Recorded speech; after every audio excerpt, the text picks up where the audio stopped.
Betting app ప్రమోషన్ల కేసుకు సంబంధించి పూర్తి డీటెయిల్స్ మా ప్రతినిధి రత్నకుమార్ అందిస్తారు. రత్నకుమార్ చెప్పండి, ఇప్పటివరకైతే 11 మంది నిందితులు ఉన్నట్టుగా తెలుస్తుంది. బెట్టింగ్ యాప్ ప్రమోషన్ లో ఇంకా ఎంతమంది ఉన్నారు, పోలీసులు ఏమంటున్నారు, అప్డేట్స్ ఏంటి?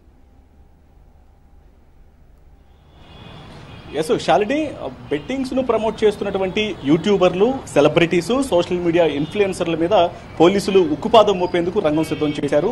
ఇప్పటికే రాష్ట్ర వ్యాప్తంగా అనేక మంది ఇన్ఫ్లుయెన్సర్లు, యూట్యూబర్ల మీద కేసులు నమోదై కొంతమంది అందులో జైల్లో కూడా ఉన్నటువంటి పరిస్థితి ఉంది.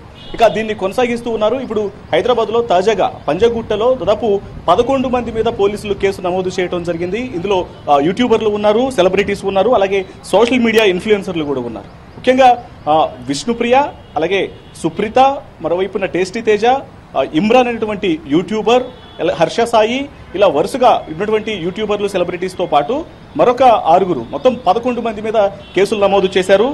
318 బిఎన్ఎస్ యాక్ట్ ప్రకారం, అలాగే 33A 4 TSGA 66D IT act ప్రకారం 2008 ప్రకారం పలు సెక్షన్స్ కింద కేసు నమోదు చేసి వీళ్ళందరినీ కూడా ఇప్పుడు ఇంటరాగేట్ చేయబోతున్నారు పంజగుట్ట పోలీసులు. అయితే గత కొన్ని రోజుల నుంచి కూడా బెట్టింగ్ మాఫియా అనేది 2 తెలుగు రాష్ట్రాల్లో ఉన్నటువంటి ప్రజలతో పాటు దేశవ్యాప్తంగా ఇప్పుడు ఆన్లైన్ను పట్టి పీడిస్తున్నటువంటి జాడ్యంగా మారింది. దీన్ని ఎలాగైనా సరే అంతమొందించేందుకు పోలీసులు రంగం సిద్ధం చేసినట్లు తెలుస్తుంది. ఇక ముఖ్యంగా ఇప్పుడు అరెస్ట్ అయినటువంటి ఎవరెవరి మీద అయితే కేసులు నమోదయ్యాయో వాళ్ళందరినీ కూడా నోటీసులు ఇచ్చి విచారించేటువంటి అవకాశాలు ఉంటాయి. ఇక దీనికి సంబంధించి కొద్దిసేపటి క్రితమే west zone DCP Vijay Kumar మీడియాతో మాట్లాడుతూ అనేక కీలక విషయాలను కూడా తెలియజేశారు.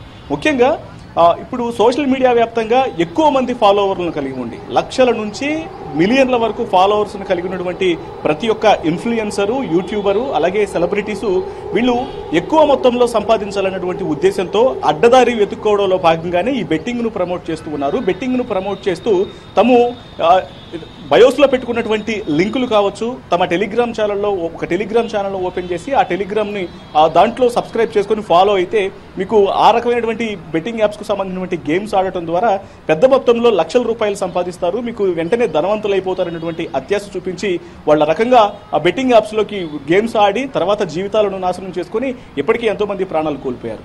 సో దీనంతటికీ కూడా ఈ ఇన్ఫ్లుయెన్సర్లు, సోషల్ మీడియా సెలబ్రిటీసు వీళ్లే కారణం అవుతున్నారు. కాబట్టి ఖచ్చితంగా వీళ్ళ మీద కఠిన చర్యలు ఉంటాయన్నటువంటి విషయాన్ని కన్ఫర్మ్ చేయడం జరిగింది.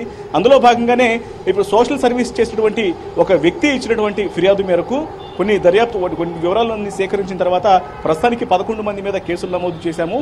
ఈ 11 మందిని ఖచ్చితంగా ఆరా తీసి అవసరమైతే వాళ్లకు నోటీసులు ఇస్తాము, లేదంటే అరెస్టులు కూడా చేస్తామన్నటువంటి విషయాన్ని నిర్మోహమాటంగా కన్ఫర్మ్ చేశారు west zone DCP Vijay Kumar.